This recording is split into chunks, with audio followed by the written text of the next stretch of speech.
começo não olhava com muita simpatia não, mas depois tive que me render porque eles ficam procriando indefinidamente. Você, para dar, a gente não quer dar para qualquer um, largar na rua nem pensar, né? Não houve jeito, sempre tivemos que acabar operando todos, inclusive os machos, porque eu acho que é terrível se você só opera as fêmeas e os machos ficam desesperados. Aí eu não entendo isso. Maldade é maldade dupla ainda, porque você desestabiliza todo um mundo animal ali. Acho que é terrível só castrar as fêmeas. Bom, atualmente as cachorras a gente faz, o Constante faz uma comida que às vezes está mais gostosa que a nossa. E os gatos acaba sendo ração mesmo, está sendo isso. A não ser quando a gente viaja, que a gente aí bota ração para as cachorras, mas elas não gostam. E os gatos que foram acostumados com ração, se der comida, não querem. Vacino, sim. Todo ano sim. Quer dizer, contra a raiva, né? As outras vacinas, como a gente tem muito, acaba ficando caro e a gente não... E, inclusive, assim, em Pato da Penha tem todo ano a campanha de vacina, mas só contra a raiva. As cachorras têm uma casa bonita, de madeira, Constantino fez, uma casa bem grande. E às vezes a gente deixa elas dormirem dentro de casa. E as gatas, não, as gatas, elas que são cada vez no lugar. Quer dizer, duas das gatas dormem no pé da cama minha do Constante e uma outra que dorme mais separada. Mas quer dizer, elas elegem lugares da casa. Lá em casa não tem cerca, né? Eles são agora, porque as cachorras estão já velhinhas, elas ficam mais em casa, mas já andaram mais soltas, quer dizer, nunca foram impedidas de circular.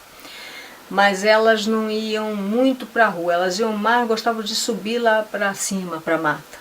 Em princípio, os donos são responsáveis, né? Os donos são responsáveis.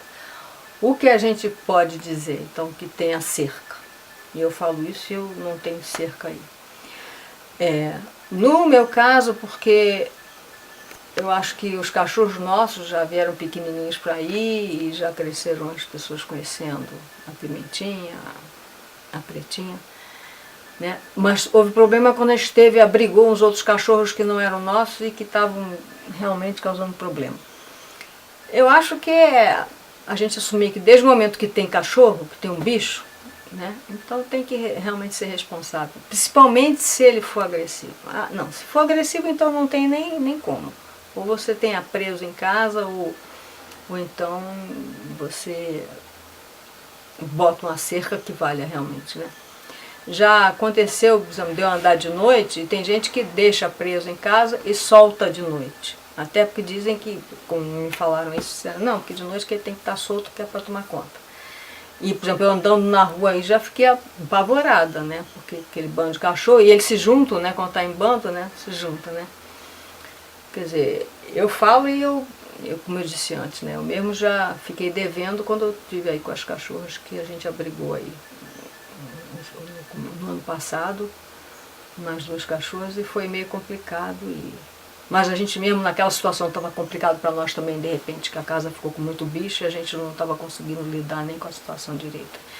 Mas realmente acho que tem que ser responsabilidade do dono, porque se ele atacar alguém, se ele machucar alguém, você acaba até com não entender de muita gente entendendo que tem direito de matar o animal. E aí não tem, porque o dono tem que ser responsável por ele, né?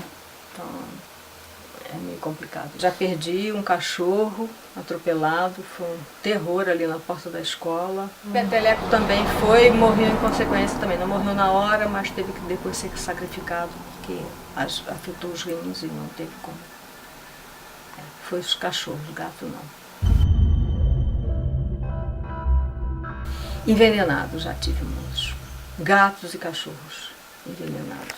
E isso é a maior covardia, sabe? Porque quem faz uma coisa dessa devia sentir ao menos a agonia do bicho por 1 minuto que fosse.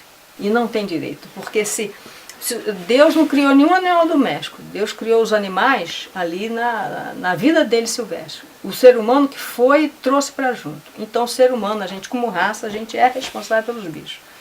E eu não aguento isso, e muito cara que faz isso, estou falando dos homens, das mulheres, acredito que tenha também, não conheço, sei dos homens. Se julgam muito machos, sabe? Agora, macho mesmo não faz isso não com bicho não. Macho mesmo não faz isso não. É covarde, é covarde. Por mais educação, por mais religioso que se diga, para mim não merece ser chamado de gente. Não merece, são covardes, covardes. Não. Era uma coisa, aliás, que fazia falta, faz falta que se existisse algum acordo, não sei, das prefeituras, não só da nossa, né? Das prefeituras de modo geral. A gente tem uma faculdade veterinária aqui num dos municípios do entorno, né? Acho que podia se ver como faria isso. Porque as pessoas não tomam muita iniciativa, acho que é por causa da dificuldade de ter que levar até Alegre ou pagar, que aí fica mais caro ainda, fica mais inviável, né? Então, eu acho que se tivesse uma campanha, ia ser melhor para todo mundo. Agora, eu acho também tudo também vem daquela consciência que tem que ter a criança, e o adulto também, de que o bicho não é um brinquedo, primeira coisa, né? Então, você pegou para cuidar, passou daquela fase de filhote, então você continua tão responsável por ele quanto ele era pequenininho, que você tinha que dar a comida. E segundo, que além de ele não ser brinquedo, ele é um ser vivo que veio do mesmo Criador que nos criou. Então não tem desculpa para você maltratar, não tem desculpa para você se achar superior, porque eu tenho certeza que se ele foi criado com o mesmo respeito que o Criador teve quando criou o ser humano. Então, principalmente uma pessoa que diz, eu acredito em Deus, e você dá pontapé numa criatura que foi criada por Deus como você foi, né? Então, não é por aí. E é uma questão também que quando, às vezes eu lidava com as crianças na brinquedoteca, ou também quando a gente ia nas escolas, eu também sempre lembrava disso. O animal, ele além de ter inteligência, no nível dele, ele tem também um sentimento como a gente tem.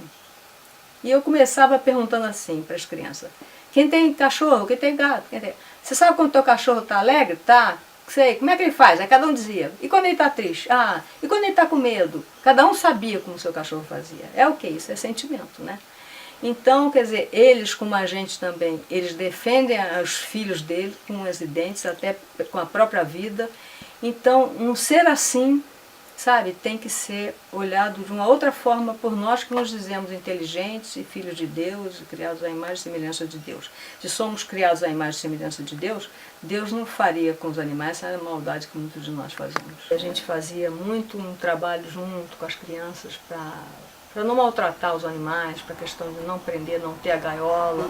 E eu percebi que, quer dizer, a criança dele estava na brinquedoteca, começou a ter um outro olhar, e eu vi assim, se a criança não tivesse ouvindo uma história, um outro enfoque sobre os animais, se essa criança fizesse uma maldade com os bichos, o pai que já tinha tido esse tipo de comportamento nem ia achar nada demais, né? Quer dizer, tem que ter, em algum momento tem que ter uma quebra naquele padrão das famílias e seja através da criança, para depois aquela criança, quando for pai ou mãe, ela já vai ter uma outra conduta com seu filho, o modo de olhar os animais. Quer dizer, tinha que ter sim, nas escolas, quando a gente, Marca Parola também, naquele projeto também fazia nas escolas também o vídeo sobre o tráfico de animais, né? De cada 10 pássaros traficados, 9 morrem, né? Quer dizer, isso é um terror. É esse choque com essa coisa horrível que o ser humano pratica que faz com que se repense quando se está tendo uma prática, ou que faça pensar antes de aderir, porque também criança e adolescente é muito disso, né? Vai no oba-oba e faz as barbaridades. Então, tinha que ter sim um trabalho e acho que é geral, não é só a escola, a gente bota muita coisa na escola quando que a educação começa em casa. Eu acho que caberia também às igrejas quaisquer que fossem elas. Tocar nesse ponto. Pelo ponto religioso da história até. Pelo ponto religioso, né? Eu acho que caberia às igrejas isso, e a gente parar de cobrar também tanto das escolas, coisas que... Então, se a criança vai para a escola só aos 4 anos, agora na melhor das hipóteses, aos 6. Então, até aos 6 anos ela pode judiar do bicho porque a escola que vai ensinar, não, isso é em casa. Agora, se nas casas a coisa está falhando, as igrejas podem também tocar nesse assunto em nome da vida. Em nome da vida e do sentimento de respeito com a natureza, de respeito e o amor que se deve ter. Que, aliás, se o ser humano sumisse do planeta, a natureza, os animais iam muito bem. Agora, se sumir a natureza, os animais do planeta, o ser humano se ferra. Quem é mais importante? Quem depende de quem?